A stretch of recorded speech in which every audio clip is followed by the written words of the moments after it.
Good morning, dear students. Welcome back to another English lesson. The title of today's lesson is Poem.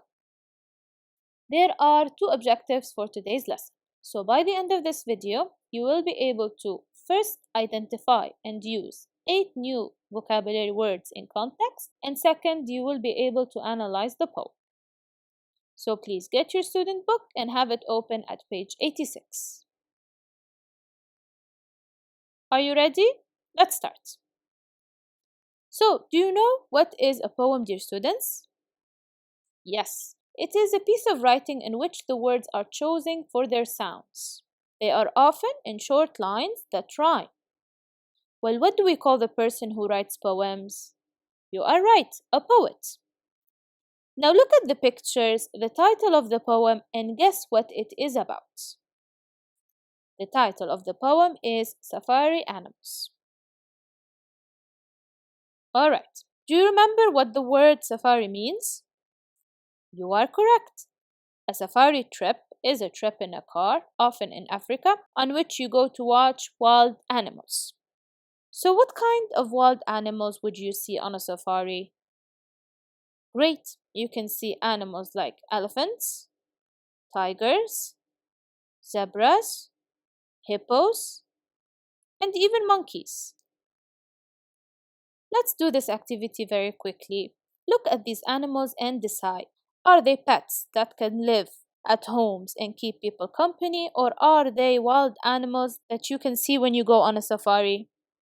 So pause the video now, think about the answers, and come back once you are done.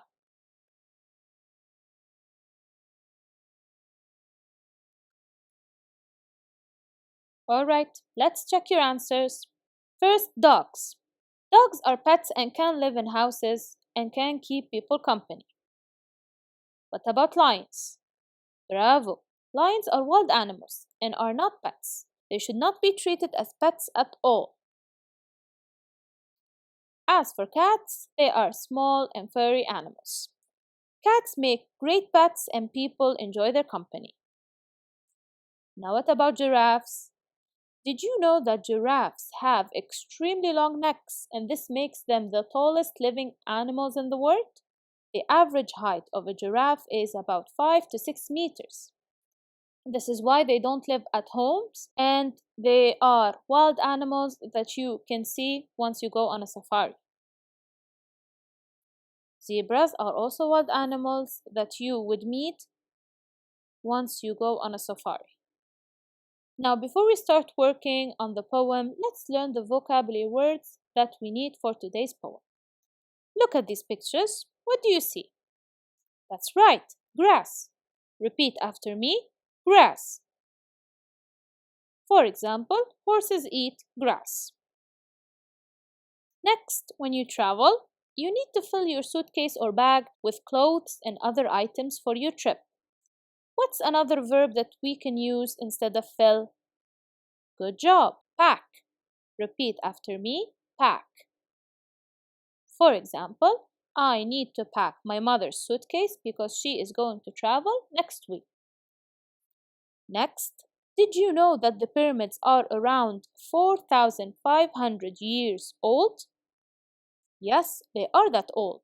So instead of saying they're very, very old, we could say that the pyramids are ancient. Repeat after me, ancient.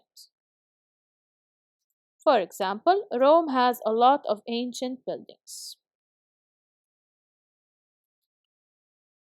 Next, look at the following pictures. This is a special part of the road where pedestrians can cross the street safely.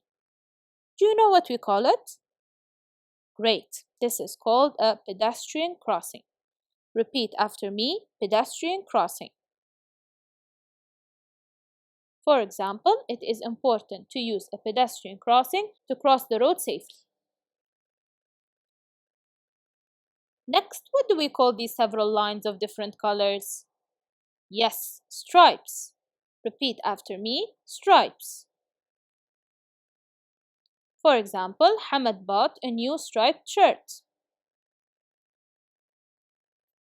Next, what do we call this part of an animal's body that is sticking out? That's right, tail.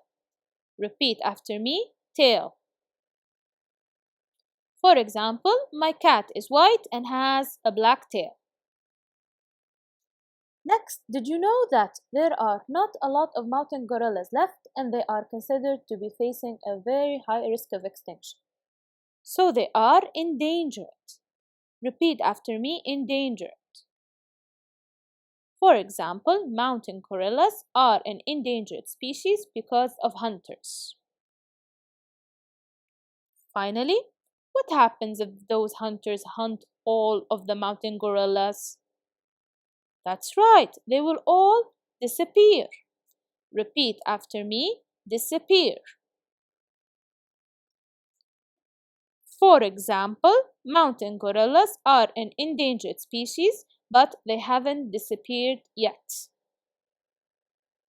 Great, we have achieved the first objective. We have identified and used 8 new vocabulary words in context. Now let's work on the poem in your student book, page 86. Let's first listen to the poem before we work on it. So please follow along with your finger or pencil while listening to the poem. Poem, Modules 5 and 6. Complete the poem with the words in the box. Safari animals. A safari? How could we say no? Pack your bags. Let's go. I'm so excited. I can't wait. Hurry up, everyone. Don't be late. What's my favourite animal? Let's play a game. Can you guess it? Tell me its name. It likes and Africa's its home. They called it horse in ancient Rome. Like a pedestrian crossing, it's got stripes. It can see even when there is no. I'm about it, it's no secret. Her favourite animal is the zebra.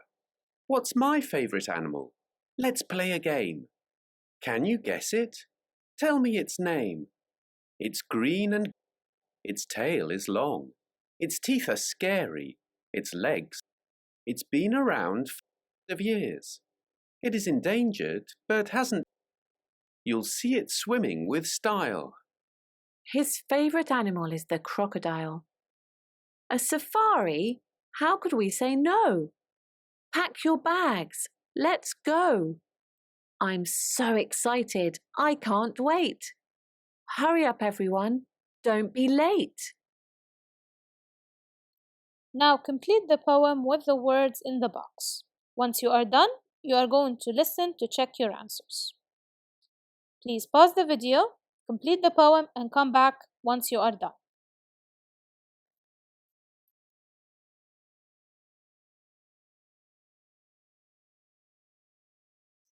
Welcome back. Let's check your answers. Poem, Modules 5 and 6. Complete the poem with the words in the box. Listen and check your answers. Then say. Safari animals. A safari? How could we say no? Pack your bags. Let's go. I'm so excited. I can't wait. Hurry up, everyone. Don't be late. What's my favourite animal? Let's play a game. Can you guess it? Tell me its name. It likes grass and Africa's its home. They called it horse tiger in ancient Rome. Like a pedestrian crossing, it's got stripes. It can see even when there is no light. I'm crazy about it, it's no secret. Her favourite animal is the zebra. What's my favourite animal? Let's play a game. Can you guess it? Tell me its name. It's green and grey. Its tail is long. Its teeth are scary. Its legs are strong. It's been around for millions of years. It is endangered, but hasn't disappeared. You'll see it swimming with style. His favourite animal is the crocodile. A safari? How could we say no? Pack your bags. Let's go. I'm so excited. I can't wait. Hurry up, everyone. Don't be late. Great, now it's your turn to read. Please pause the video and read the poem out loud.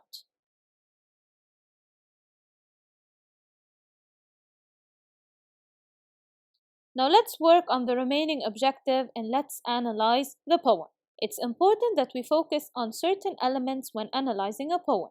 So, we need to focus on elements like lines, stanzas, rhyme scheme, speaker, and repetition. Do you know what these elements mean? Oh, don't worry, we're going to learn them. So, what does lines mean in a poem? It means the text or the group of words that take up one line in a poem. A single line in poems simply means a line from left to right. So, for example, this is the first line of the poem. Well, how many lines does this poem have? Let's count.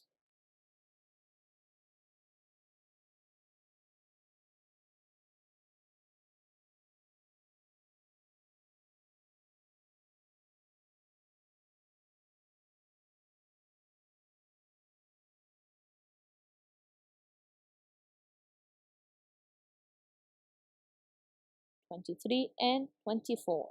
So this poem has 24 lines.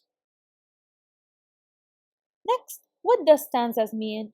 Well, you know that every book or text you read, it most likely has paragraphs. These paragraphs are groups of sentences that help you understand the story. This is somewhat similar to stanzas. Well, stanzas are a group of lines that are separated by space. So, for example, we call this the first stanza. How did we know? Because there is space right here. Can you find the remaining stanzas?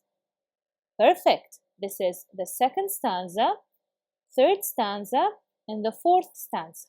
So this poem has 4 stanzas. Next, rhyme schemes are very important to a poem as it keeps the poem in harmony and helps the reader to understand what is coming. So what do we mean by a rhyme scheme? All it means is the pattern of rhymes or sounds at the end of each line in a poem. So let's take a look at the rhyme scheme in one of the parts of the poem. Let's analyze the first paragraph of the poem. Well, there's another word that we have just used for a paragraph when analyzing a poem. Brilliant! Let's analyze the first stanza. We can actually find some rhymes at the end of the lines. We've got no and go. Those clearly rhyme. So let's highlight those using the same color. Then we have wait and late. They both rhyme too. Let's highlight those using another color.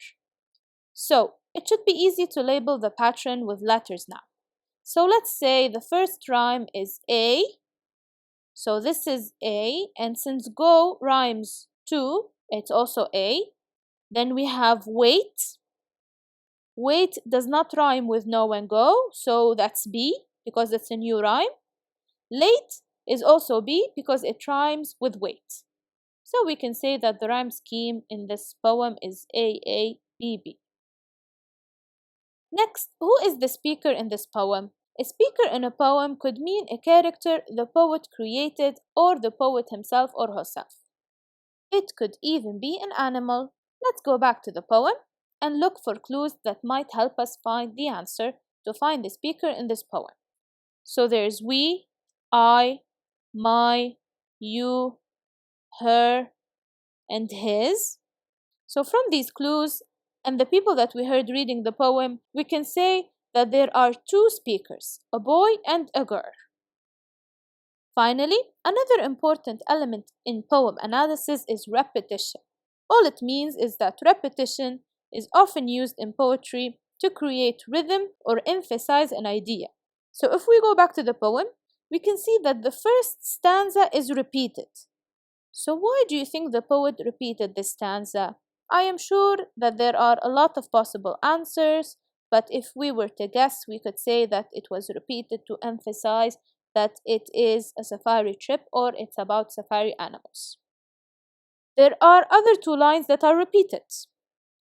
What's my favorite animal? Let's play a game. Can you guess it? Tell me its name.